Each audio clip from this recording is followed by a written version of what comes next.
இன்னைக்கு நம்ம சேனலில் பார்க்க போகிற படம் பேர் பார்பேரியன். இது 2022 ரிலீஸ் ஆன ஒரு படம். இது உண்மைக்குமே ரொம்ப த்ரில்லிங்கான ஒரு ஹாரர் ஃபிலிம்னு சொல்லலாம். எனக்குமே இந்த படம் பார்க்கும்போது கண்டிப்பாக இந்த படத்தை பண்ணியாகணும்னு சொல்லி தோணுச்சு. ஏன்னா அவ்வளோ த்ரில்லிங்காக அவ்வளோ ஹாரராக ஒரு ஃபிலிமை நான் பார்த்து ரொம்ப நாள் ஆச்சு. படத்தோட ஒன்லைன் ஸ்டோரி என்னன்னு பார்த்தீங்கன்னா, நம்ம ஹீரோயின் ஒருத்தங்களை இன்டர்வியூ எடுக்கிறதுக்காக ஆன்லைனில் ரூம் புக் பண்ணிட்டு போகிறா. ஆனால் அங்கே என்னன்னா, அங்கே ஆல்ரெடி ஒரு பையன் அங்கே ஸ்டே பண்ணிருக்கான். இதுதான் படத்தோட கதையான்னு பார்த்தீங்கன்னா கண்டிப்பாக கிடையாது. அந்த வீட்டுக்கு அடியில் அண்டர் கிரவுண்டில் ஒரு பெரிய மர்மமான விஷயங்கள் நிறைய நடந்துகிட்டே இருக்கு. நம்ம ஹீரோயினும் அந்த பையனும் அதில் மாட்டிக்கிறாங்க. அதுலேருந்து எப்படி வெளியே வராங்கிறது தான் அந்த படத்தோட மீதி கதை. உண்மைக்கும் சொல்லணும்னா, அங்கே பேய வந்தவங்க ரொம்ப மோசமாகவே இருப்பாங்க. நிறைய இடத்துல நியூடாக தான் இருப்பாங்க. நமக்கே நிறைய இடத்துல அள்ளு விட்டுருவோம். அந்த மாதிரி நிறைய சீன்ஸ் இந்த படத்தில் வச்சுருக்காங்க. உங்களுக்கு என் வாய்ஸும் இந்த மூவியை பிடிச்சிருச்சுன்னு நினச்சிங்கன்னா லைக் பண்ணி சப்ஸ்கிரைப் பண்ணி வச்சுக்கோங்க. அப்போ நான் போடுற வீடியோஸ் எல்லாம் ரெகுலராக அவங்க வந்து செய்கிறோம். வாங்க வீடியோக்குள்ளே போயிடலாம். படத்தோட ஓப்பனிங்லேயே ஒரு வீடை கட்டுறாங்க. இதான் அந்த வீடு. அடுத்து நம்ம ஹீரோயினை கட்டுறாங்க. நம்ம ஹீரோயின் பேர் டெஸ்.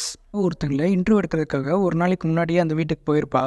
இந்த வீடியோமே ஆன்லைனில் தான் புக் பண்ணிட்டு போயிருப்பா. இப்படியோ கேட்டு ஒரு வழியாக அந்த வீட்டுக்கு வந்துடுவா. வந்து பார்த்தா அங்கே ரொம்பவே மழை பெஞ்சிட்டு இருக்கும். சரி ஓகேன்னு லக்கேஜ் எல்லாம் எடுத்துகிட்டு வீட்டுக்குள்ளே போகிறதுக்காக போவா. வீட்டுக்கு வெளியே ஒரு பின் நம்பர் போடுற மாதிரி ஒரு லாக் ஒன்று இருக்கும். ஸோ கரெக்டான பின் நம்பர் போட்டால் தான் அந்த வீடு ஓப்பன் ஆகும். அதாவது அதுக்குள்ளேருந்து ஒரு கீ வரும். நம்ம ஹீரோயினோ அது கரெக்டாக போட்டாலுமே அதுலேருந்து எந்த விதமான கீயுமே வரல. நம்ம ஹீரோயினுக்கு ஒரே ஷாக்கிங்கு. அதாவது நான் எல்லாமே புக் பண்ணியிருக்கேன், உள்ள கீ இல்லாமல் இருக்கேன்னு சொல்லிட்டு. அதனால நம்ம ஹீரோயின் கால் பண்ணி கேட்குறா. ஆனால் அந்த சைடில் உள்ளவங்க யாருமே கால் எடுக்கவே இல்லை. நம்ம ஹீரோயினுக்கு ஒன்றுமே புரியல. இப்படி நடுவு இடத்துல வந்து மாட்டிக்கிட்டோமேன்னு சொல்லிட்டு, சரி இங்கே செட் ஆகாது, நம்ம கிளம்புவோன்னு சொல்லிட்டு அங்கேருந்து கிளம்புறதுக்கு முடிவு பண்ணுறா. அப்போ பார்த்தா அங்கேருந்து ஒரு லைட் எரியுது. என்னடா இது இவ்வளோ நேரம் லைட் எரியுது, நம்ம கிளம்புனா லைட் எரியுதுன்னு சொல்லிட்டு நம்ம ஹீரோயின் அந்த வீட்டுக்குள்ளே போகிறா. அந்த வீட்டில் போய் தட்டினோன்னா அங்கேருந்து ஒரு பையன் வரான். அந்த பையன் பேர் கெய்த். இவன் தான் அந்த வீட்டில் ஆல்ரெடி ரெண்டில் இருந்துட்டு இருக்கான். நம்ம ஹீரோயினும் அவன்கிட்ட போயிட்டு சண்டைக்கு போகிறா. அதாவது ஆக்சுவலாக நான் இந்த இதில் புக் பண்ணியிருக்கேன், இங்கே இருக்க என் மெயிலு, இதில் எனக்கு கன்ஃபர்மேஷன் எல்லாமே கொடுத்துருக்காங்க. அப்புறம் எப்படி நீங்கள் எனக்கு முன்னாடி இந்த வீட்டில் இருக்கீங்கன்னு சொல்லிட்டு. அதுக்கு நம்ம கேட்டு சொல்கிறான், இங்கே பாருங்கள் நானும் தான் புக் பண்ணியிருக்கேன், நானும் இந்த வீட்டுக்கு முன்னாடியே வந்துட்டேன், ஸோ இந்த வீடு எனக்கு தான் சொந்தங்கிற மாதிரி சொல்கிறான். சரி ஒன்றும் யோசிக்காதீங்க, நான் உங்களுக்கு கால் பண்ணி பேசுகிறேன், என்னன்னு சொல்லி விசாரிப்போன்னு சொல்கிறான். அப்புறம் நம்ம ஹீரோ, இங்கே பாருங்கள் ரொம்பவே லேட் ஆகிட்டு இருக்கு, ரொம்ப கொழுந்துட்டும் இருக்குது, பேசாமல் நீங்கள் வீட்டுக்குள்ளே வாங்க, அதுக்கப்புறம் நம்ம கால் பண்ணி பேசுவோன்னு சொல்கிறான். நம்ம ஹீரோனா சரி ஓகே அப்படின்னு சொல்லி வீட்டுக்குள்ளே போயிடுறா. போனோன்னு நம்ம ஹீரோயின் சொல்கிறா, எனக்கு கொஞ்சம் ரெஸ்ட் ரூம் போகணும்னு சொல்லிட்டு ரெஸ்ட் ரூம் போகிறா. ரெஸ்ட் ரூம் போயிட்டு வந்து ரூமுக்கு வந்து பார்க்குறா. வந்து பார்த்தா நம்ம ஹீரோவை காணுவோம். டக்குன்னு பயந்துட்டு திரும்புறா. நம்ம ஹீரோ வரான். அதை பார்த்து நம்ம ஹீரோயின் பயந்துடுறா. அதுக்கப்புறம் நம்ம ஹீரோயின் கால் பண்ணி பேசுகிறா. ஆனால் அவங்க சொல்கிறாங்க, எங்களுக்கு ஏதோ சிஸ்டம் இஷ்யூனால இந்த மாதிரி ஆயிடுச்சு, மன்னிச்சிருங்கன்னு சொல்கிறாங்க. இதெல்லாம் கேட்டு நம்ம ஹீரோ, சரி ஒன்றும் கவலைப்படாதீங்க, நீங்கள் இங்கே தங்கிக்கோங்க, ஒன்றும் பிரச்சனை இல்லைன்னு சொல்கிறான். நீங்கள் பெட்டில் படுத்துக்கோங்க, நான் வெளியே படுத்துக்கிறேன்னு சொல்கிறான். இதை கேட்டது நம்ம ஹீரோயின், ஐயோ நீங்கள் தான் அந்த வீட்டுக்கு முதல்ல வந்திருக்கீங்க, நீங்கள் இப்படி சொல்லலாமா அப்படின்னு சொல்கிறாங்க. அதுக்கு நம்ம ஹீரோ, அதெல்லாம் ஒன்றும் பிரச்சனை இல்லைங்க விடுங்க அப்படின்னு சொல்கிறான். சரி ஓகேன்னு சொல்லிட்டு நம்ம ஹீரோயினும் அப்படியே ஃப்ரெஷ் ஆகுறாங்க. வந்து பார்த்தா நம்ம ஹீரோ குடிச்சிட்டு இருக்கான். இதை பார்த்துட்டு இருந்தவங்க என்ன குடிக்கிறீங்கன்னு சொல்லி கேட்குறாங்க. ஐயோ நான் உங்களுக்கு வேணுமாலாம் கேட்க மாட்டேன், நான் கொஞ்சம் குடிச்சிக்கிறேன்னு சொல்கிறான். இப்படி நீங்கள் வாஷிங் மிஷினில் துணியெல்லாம் போட்டுறதுக்கு எப்படி லேட் ஆகும், அது வரைக்கும் கொஞ்சம் பேசலாமான்னு கேட்குறான். அவங்களும் சரின்னு சொல்லி உட்காடுறாங்க. இப்போ நம்ம ஹீரோ கேட்குறான், நீங்கள் சொல்லுங்கள் நீங்கள் யார், உங்கள் பேர் என்னன்னு சொல்லி கேட்குறான். அதுக்கு நம்ம ஹீரோயின் சொல்கிறான், என் பேர் டெஸ், நான் ஒருத்தங்களை இன்டர்வியூ எடுக்கிறதுக்காக தான் இங்கே வந்திருந்தேன். ஸோ நான் ஆன்லைனில் தான் புக் பண்ணிட்டு வந்திருந்தேன். அவங்க எனக்கு ரூம் எல்லாமே கன்ஃபர்மேஷன் பண்ணியிருந்தாங்க. ஸோ அதான் நான் அந்த நம்பிக்கையில் தான் வந்தேன். இங்கே வந்து பார்த்தா எல்லாமே வேறு மாதிரி இருக்குன்னு சொல்கிறான். அதுக்கு நம்ம ஹீரோ, நீங்கள் யாரும் இன்டர்வியூ எடுக்க வந்தீங்கன்னு கேட்க, ஹீரோயின் சொன்னோடனே நம்ம ஹீரோ சொல்கிறான், ஐயோ அவங்க ஆல்ரெடி என்ன இன்டர்வியூ எடுக்க வந்திருந்தாங்கன்னு சொல்கிறான். உங்களையும் இன்டர்வியூ எடுக்க வந்திருக்காங்களா, நீங்கள் யாருன்னு சொல்லி கேட்குறா. அதுக்கு அவன் வந்து ஒரு பெரிய பிஸ்னஸ் மேனுங்கிற மாதிரி சொல்கிறான். இது கேட்டிருந்த நம்ம ஹீரோயின், என்ன நீ இவ்வளோ பெரிய பிஸ்னஸ் மேனாக வந்துட்டு ஒன்றுமே சொல்லாமல் ரொம்ப சர்வசாதாரணமாக இந்த வீட்டில் தங்கிட்டு இருக்கேன்னு சொல்லி, ஐயோ அதெல்லாம் ஒன்றும் இல்லைங்கன்னு சொல்கிறான். இதை கேட்ட நம்ம ஹீரோயின் கொஞ்சம் இம்ப்ரெஸ் ஆகுறா. ஸோ அவங்க கொஞ்சம் நேரம் பேசிட்டு தூங்கலான்னு சொல்லி தூங்க போகிறாங்க. அப்போ நம்ம ஹீரோயினுக்கு கதவு திறக்கிற மாதிரி ஒரு சவுண்டு கேட்குது. யார் எதுன்னு சொல்லிட்டு எந்திச்சு பார்க்குறா. அங்கே ஏதோ பேசுகிற மாதிரி சவுண்டு கேட்குது. என்னென்னு அந்த ஹீரோ பக்கத்தில் வந்து பார்க்குறா. ஹீரோ ஏதோ பேசுகிறான். பக்கத்தில் போய் அவளை எழுப்புறா. எழுப்புனதுமே நம்ம ஹீரோ பயந்து போய் எழுப்புறான். என்னாச்சுன்னு. அதுக்கு நம்ம ஹீரோ, ஐயோ ஒன்றும் இல்லை, நான் தான் தெரியாமல் எழுப்பிட்டேன், ஒன்றும் இல்லை நீங்கள் தூங்கன்னு சொல்லி தூங்க சொல்கிறா. அவனும் சரி ஓகேன்னு சொல்லி அப்புறம் தூங்கிடுறான். அடுத்த நாள் காலையில் நம்ம ஹீரோயின் ரொம்பவே டயர்டாகி லேட்டாக தான் எழும்புறா. எஞ்சி வந்து பார்க்குறா, அந்த ஹீரோ முதலே எஞ்சி கிளம்பி போயிருப்பான் போல். அதுக்கப்புறம் லெட்டர் ஒன்று போட்டு போகிறான். அதாவது சாவி என்கிட்ட கிடையாது, ஸோ கீயை வந்து நீங்கள் ஏதாவது ஒரு இடத்துல வச்சுட்டு போங்க, நான் எடுத்துக்கிறேன்னு சொல்கிறான். பார்த்துட்டு நம்ம ஹீரோயின் ஒரு மாதிரி சிரிச்சுட்டு ஓகே அப்படின்னு சொல்லிட்டு கிளம்பி போகிறாங்க. நம்ம ஹீரோயின் வீட்டுக்கு வெளியே வந்து பார்த்ததுமே வந்து பார்க்குறாங்க, அவங்க சுற்றி இருக்கிற எல்லா வீடுமே ரொம்பவே உடஞ்சிருந்துச்சு, ரொம்ப அபண்டனான வீடாக இருந்துச்சு. அதாவது எதுவுமே யூஸ்லேயே இல்லாத ஒரு வீடு மாதிரி இருந்துச்சு. அவங்க நைட் வந்திருப்பாங்க இல்லையா, அதனால இதெல்லாம் கண்டுக்காமல் இருந்திருப்பாங்க. நம்ம ஹீரோயின் ரொம்பவே ஒரு மாதிரி வியர்டாக ஃபீல் பண்ணுறாங்க. சரின்னு சொல்லிட்டு நம்ம ஹீரோயின் அவங்க இன்டர்வியூக்காக போகிறாங்க. எல்லாமே அவங்கள்ட்ட பேசிட்டு அதுக்கப்புறம் அங்கேருந்து கிளம்புறப்போ நீங்கள் எங்கே ஸ்டே பண்ணுறீங்கன்னு கேட்குறாங்க. அதுக்கு நம்ம ஹீரோயின் ஸ்டே பண்ணுற இடத்த சொல்கிறாங்க. இதை கேட்டிருந்தவங்க, அங்கேயே ஸ்டே பண்ணுறீங்க, உங்களுக்கு ஒன்றும் பிரச்சனை இல்லைன்னு கேட்குறாங்க. அதுக்கு நம்ம ஹீரோயின், ஐயோ அதெல்லாம் எனக்கு ஒரு பிரச்சனையும் இல்லை, ஆல்ரெடி எனக்கு கூட ஒரு மெம்பர் இருக்காங்க, ஸோ ப்ராப்ளம் இல்லைன்னு சொல்கிறா. சரி அப்போ ஓகேன்னு சொல்லி அவங்களும் கிளம்புறாங்க. நம்ம ஹீரோயின் காரில் வரப்போதெல்லாம் ரொம்ப யோசிச்சுட்டு வரா, என்னடா நடக்குதுங்க, ஏன் இப்படி எல்லாரும் சொல்கிறாங்கன்னு சொல்லி. நம்ம ஹீரோயின் வீட்டுக்குள்ளே போகிறதுக்கு முன்னாடி ஒருத்தர் வேகமாக துரத்துறாரு. இதை பார்த்துட்டு நம்ம ஹீரோயின் ஓடி போய் வீட்டுக்குள்ளே போய் லாக் பண்ணிக்கிறாங்க. அந்த மேனேஜ்மெண்ட் கால் பண்ணி திட்டுறாங்க, இங்கே பாருங்க என்ன நீங்கள் செக்யூரிட்டி வச்சிருக்கீங்க, இங்கே யாராவது துரத்துறாங்க அப்படின்னு சொல்கிறாங்க. ஐயோ இதெல்லாம் ஒன்றும் இல்லை, நீங்கள் ஃப்ரீயாக விடுங்கன்னு சொல்லிடுறாங்க. சரின்னு சொல்லிட்டு நம்ம ஹீரோயினும் போயிட்டு ஃப்ரெஷ் ஆகிறதுக்காக போகிறாங்க. கிட்ட பார்க்கும்போது அங்கே டிஷ்யூ பேப்பர் இருக்காது. ஸோ எல்லா இடத்துலையுமே தேடி தேடி பார்க்குறாங்க, எங்கேயுமே கிடைக்கல. அந்த வீட்டுக்கு கீழே ஒரு அண்டர் கிரவுண்ட் இருக்குது, அதை நம்ம ஹீரோயின் பார்க்குறாங்க. ஸோ அங்கேருந்து போயிட்டு டிஷ்யூ பேப்பர் எடுத்துகிட்டு வராங்க. ஆனால் என்ன ஒன்றா, அந்த ரூம் வந்து லாக் ஆகிருக்கு. நம்ம ஹீரோயின் கால் பண்ணி பார்க்கலான்னு பார்க்குறாங்க, நம்ம ஃபோனையே மேலே வச்சு வந்துடுறாங்க. அப்படின்னு சொல்லிட்டு அங்கே ஒரு கிளாஸ் இருக்குது, அந்த கிளாஸ் மூலியமாக பார்த்துட்டு இருக்காங்க ஏதாச்சும் வெளியே போகிறதுக்கு வழி இருக்கான்னு. ஸோ அப்போ அந்த ரூம் பக்கத்தில் ஒரு ரோப் ஒன்று இருக்கிறத பார்க்குறாங்க, அதாவது ஒரு கயிறு. அந்த கயிறில் என்ன இருக்குன்னு சொல்லி அந்த கயிறை மெதுவாக இழுக்கிறாங்க. இழுக்க ஒரு ரூம் ஒன்று ஓப்பன் ஆகுது. இது பார்த்து நம்ம ஹீரோயின் அந்த ரூமில் என்ன இருக்குன்னு சொல்லி எக்ஸைட்மெண்ட் ஆகுறாங்க. ஆனால் என்னன்னா அது ரொம்பவே டார்க்காக இருக்குது, ரொம்ப சுத்தமாக லைட்டே இல்லாமல் இருக்குது. அதனால பக்கத்தில் இருக்க ஒரு மிரர் எடுத்து மேலே ஒரு லைட்டை வச்சு ரிஃப்ளெக்ட் பண்ணி உள்ள அந்த வெளிச்சத்தில் போகலான்னு சொல்லி முடிவு எடுத்துகிட்டு உள்ளே போகிறாங்க. உள்ளே போயிட்டே இருக்காங்க. ஒரு ரூம் இருக்குது, அந்த ரூமில் ஒரு கேமரா இருக்குது, பக்கத்தில் ஒரு பழைய பெட் ஒன்று இருக்குது. அப்படியே திரும்பி பார்க்குறாங்க, அந்த சவுத்தில் ஒரு ரத்தக்கார ஒன்று ஒரு கை ஒரு பதிஞ்சிருக்கு. இதை பார்த்துருக்கு நம்ம ஹீரோயின் ரொம்ப பயந்துட்டு இந்த வீட்டில் ஏதோ இருக்குன்னு சொல்லிட்டு ரொம்ப பயங்கரமாக ஓடுறாங்க. அந்த கிளாஸ் இருக்கு இல்லையா, அது வழியாக பார்க்குறாங்க. நம்ம ஹீரோ அப்போ தான் உள்ளே வரான் கேத்து. ஆனால் கேத்து இங்கே தான் கேட்குதான்னு சொல்லி கேட்குறாங்க. நம்ம ஹீரோயினை பார்த்துட்றான், ஒன்றும் கவலைப்படாத நான் வந்துடுறேன்னு சொல்லிட்டு உள்ளே வரான். உள்ளே வந்து நம்ம ஹீரோயினை காப்பாற்ற நம்ம ஹீரோயின் சொல்கிறான், இங்கே வா, இந்த வீட்டில் ஏதோ தப்பாக இருக்குது, நம்ம இங்கே ஓடல இங்கே இருக்கக்கூடாது, நம்ம கிளம்புவோன்னு சொல்கிறா. இதை பார்த்துட்டு நம்ம ஹீரோ, இங்கே அதெல்லாம் ஒன்றும் இல்லை, நீ எதுவும் யோசிக்காதுன்னு சொல்கிறான். நீ இருக்குன்னா இரு, நான் இருக்க மாட்டேன் என்பது, நான் கிளம்புறேன்னு சொல்லி கிளம்புறான். இங்கே பாரு, எனக்கு ஒரு நிமிஷம் டைம் கொடு, நான் இப்போ தான் வந்திருக்கேன், நான் உள்ளே என்ன இருக்குன்னு ஃபஸ்ட்டு போய் பார்த்துட்டு வந்துடுறேன்னு சொல்லிட்டு அவன் உள்ளே போகிறான்.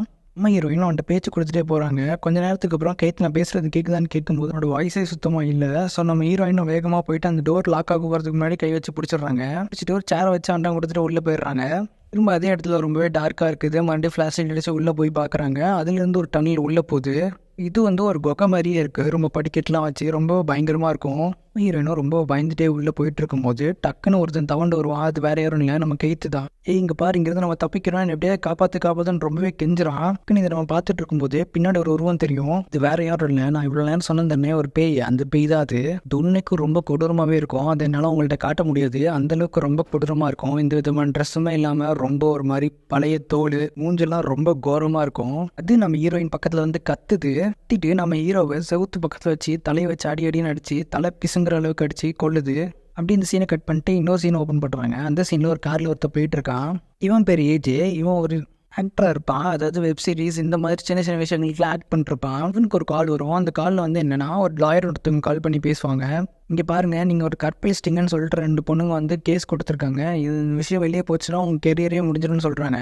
இங்கே பாருங்கள், அப்படிலாம் நான் எதுவுமே பண்ணல, என்னை விட்டுருங்க, நான் அவங்க நாளைக்கு வந்து மீட் பண்ணுறேன்னு சொல்லிட்டு அவன் கால் கட் பண்ணுறான். அடுத்த நாளே போயிட்டு ஒரு அட்வொகேட்டை போய் மீட் பண்ணுறான். அதுக்கு அவர் சொல்கிறாரு, ஒன்றும் பிரச்சனை இல்லை, நான் காப்பாற்றுறேன், ஆனால் அவங்களோட ஃபினான்ஷியல் இது எல்லாமே எனக்கு வேணும்னு சொல்கிறாங்க. எல்லாத்தையும் எடுத்து பார்க்குறப்போ அவன்ட்டு ரொம்பவே காசு கம்மியாக இருக்கும். இங்கே பாருங்கள், நீங்கள் வச்சுட்டு காசு வச்சு அவங்களை நான் என்னால் காப்பாற்ற முடியாது, இன்னும் எனக்கு அதிகமான காசு வரும், வேறு ஏதாவது அவங்கள்ட்ட சோர்சிங் இருக்கான்னு கேட்குறப்போ நம்ம ஹீரோ சொல்கிறான், எனக்கு ஒரு வீடு இருக்குது, ரொம்பவே பழைய வீடு, ஆனால் வந்து விற்றோன்னா கண்டிப்பாக நிறைய அமௌண்ட் கிடைக்கும். அதுக்கு நம்ம அட்வொகேட் சொல்கிறாரு, பேசாமல் அதை பண்ணிங்கன்னா கண்டிப்பாக அந்த கேஸ் உங்களை நாங்கள் காப்பாற்றுறேன் அப்படின்னு சொல்கிறான். நம்ம ஹீரோ வேறு வழி இல்லாமல் டக்குன்னு அங்கேருந்து கார் எடுத்துகிட்டு கிளம்புறா. நேராக அந்த வீட்டுக்கு வரான். அந்த வீடு வேறு எந்த வீடும் இல்லை, எல்லாரும் நம்ம ஒரு வீட்டை பார்த்துருந்தோம் இல்லையா, அந்த வீடு தான். பார்க்குறான், யாரோ ஸ்டே பண்ண மாதிரியே இருக்குது. ஸோ அங்கே உள்ள மேனேஜ்மெண்ட்டு கால் பண்ணுறான், இங்கே பாருங்கள், இந்த வீட்டை பார்த்துக்கிறது தானே அவங்க வேலை, ஆனால் இங்கே பார்த்தா எல்லாரோட திங்ஸ் இருக்குது, என்ன தான் நடக்குதுங்கன்னு கேட்குறப்போ அவங்க சொல்கிறாங்க, சார் 1 வீக் முன்னாடி ஒரு 2 பேர் வந்திருந்தாங்க, ஸோ அவங்களால தான் இருக்கும், ஒன்றும் பிரச்சனை இல்லைன்னு சொல்கிறாங்க. ஹீரோவும் ஃப்ரெஷ் ஆகிட்டு அங்கேருந்து கிளம்பிட்டு ஒரு பார்ட்டிக்கு போகிறான். பார்ட்டியில் போய் நல்லா குடிச்சிட்டு மறுபடியும் ரிட்டர்ன் வீட்டுக்கு வரான். வீட்டுக்கு வந்து அந்த பொண்ணுகிட்ட கெஞ்சிரான், இங்கே பாரு நீ விட்டுரு, இந்த மாதிரி கால் பண்ணாத, இந்த மாதிரி இந்த கேஸை வாபஸ் வாங்கன்னு சொல்லி. அந்த பொண்ணும் நான் அதெல்லாம் பண்ண முடியாதுன்னு சொல்கிறீரா. நம்ம ஹீரோக்கு ஒரு வழியில் இந்த வீட்டை விற்றே ஆகணும். நம்ம ஹீரோவும் நல்லா தூங்கி எழுந்துச்சு. அதுக்கு நாள் காலையில் வந்து பார்க்குறான், ஷூ கேஸை பார்க்குறான். அவனுக்கு ரொம்ப டிஸ்டர்பன்ஸாகவே இருக்குது. சரின்னு சொல்லி அவங்களோட ட்ரெஸ் எல்லாம் எடுத்து பார்க்குறான். அடுத்து அதில் ஒரு லேப்டாப் இருக்குது. ஸோ அந்த லேப்டாப்பையும் பார்க்குறான், என்னடா இதுன்னு சொல்லி உள்ளே பார்க்குறான். அதில் ஒரு கார்க்கையும் இருக்குது, வெளியே ஒரு கார் இருக்குது. ஸோ அப்போ கண்டிப்பாக யாரோ இருப்பாங்கன்னு சொல்லி யோசிக்கும் போது தான் அவனுக்கு ஒரு விஷயம் ஞாபகம் வரும். அதாவது என்னன்னா, அவன் வந்தோடனே ஒரு டோர் வந்து இந்த சேர் வச்சு அண்டம் கொடுத்துருப்பாங்க இல்லையா, அதை எடுத்து விட்ருவான். வந்துடுவான். ஸோ அந்த வீட்டுக்குள்ளே அங்கே தான் யாரோ மாட்டிருப்பாங்கன்னு சொல்லிட்டு உள்ளே போகிறதுக்காக பார்ப்பான். சரின்னு அவனும் அந்த அண்டர் கிரவுண்டுக்குள்ளே போகிறதுக்காக முடிவு எடுத்துட்டு உள்ளே போகிறான். அது ரொம்பவே லென்த்தாகி போயிட்டே இருக்குது. ஸோ அவன் டக்குன்னு அங்கேருந்து மேலே வந்துடுறான். மேலே வந்துட்டு சிஸ்டம் நினச்சி பார்க்குறான். அதாவது கீழே அண்டர் கிரவுண்ட் இருந்துச்சுன்னா அதிக காசுக்கு போகுமான்னு சொல்லி ஆமான்னு சொல்லி வந்ததுக்கப்புறம் ரொம்ப சந்தோஷம் சொல்லிட்டு மறுபடியும் கீழே வந்து பார்க்குறான். கீழே வந்து பார்த்தோன்னே அந்த ரூம் இருக்குது. ரூமில் வந்து அந்த கேமரா பெட் எல்லாமே இருக்குது. ஸோ பெட்டெல்லாம் நோட்டி போட்டு அங்கே எல்லாத்தையும் மெஷர் பண்ணிட்டு இருக்கான். மெஷர் பண்ணி போயிட்டு இருக்கும்போது ஒரு ரூம் இருக்குது. அந்த ரூமில் ஒரு டிவி ஒன்று ஓடிட்டு இருக்கு. அந்த டிவியில் வந்து பிரஸ்ட் ஃபீடிங் அப்படின்னு சொல்லி அதை காமிச்சிட்டு இருக்காங்க. இதை பார்த்துட்டு இருந்த நம்ம ஹீரோவோட அந்த டேப்பு டக்குன்னு அது யாரோ இழுத்த மாதிரி போயிருது. நம்ம ஹீரோ அது என்னடான்னு சொல்லி பார்த்துட்டு இருக்குமா டக்குன்னு அந்த பேய் முன்னாடி வந்து நின்றுது. இதை பார்த்துட்டு இருந்த ஏஜியை டக்குன்னு அங்கேருந்து தெரிச்சு ஓடுறான். ஓடிட்டு இருக்கும்போது ஒரு குழி மாதிரி ஒரு இடத்துல விழுந்துடுறான். அந்த குழிக்கு மேலே ஒரு இரும்பு கம்பியை வச்சு மூடி இருப்பாங்க. நம்ம ஹீரோயின் எதுவும் பேசலாம்னு சொல்லிட்டு ஷூன்னு சொல்கிறாங்க. இப்படி அந்த சீன் கட் பண்ணிட்டு இன்னொரு ஃப்ளாஷ்பேக் போகிறாங்க. இல்லை இதே வீட்டை திருப்பி காட்டுறாங்க. அதாவது முன்னாடி 1985 அப்போ ஃப்ராங்க்னு ஒருத்தர் இருக்கான். அவன் வந்து அவ்வளோவா யார்ட்டையும் பேசவே மாட்டான். அவன் ஷாப்பிங் பண்ணுற இடத்துக்கு போகிறான். அங்கே உள்ள வேலை பார்க்குறவங்க வந்து அவன் ரெகுலராக வாங்குற மாதிரி பேபி ப்ராடக்ட்ஸ் எல்லாமே அவனுக்கு எடுத்து கொடுக்குறாங்க.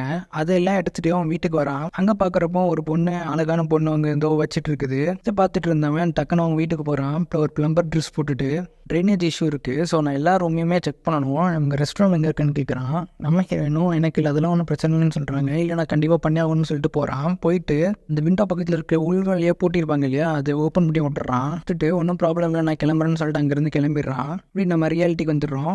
இங்கே நம்ம ஹீரோயின் சொல்கிறான் கத்தாத அவங்க வந்துடும் அப்படின்னு சொல்கிறான். அவனும் அந்த இதெல்லாம் கண்டுக்காமல் கத்திட்டே இருக்கான். இதுக்கு நம்ம ஹீரோயின் சொல்கிறான் இங்கே பாரு நான் ஒரு வாரமாக இங்கே தான் இருக்கேன். ஸோ எதுவுமே கத்தாதுன்னு சொல்கிறா.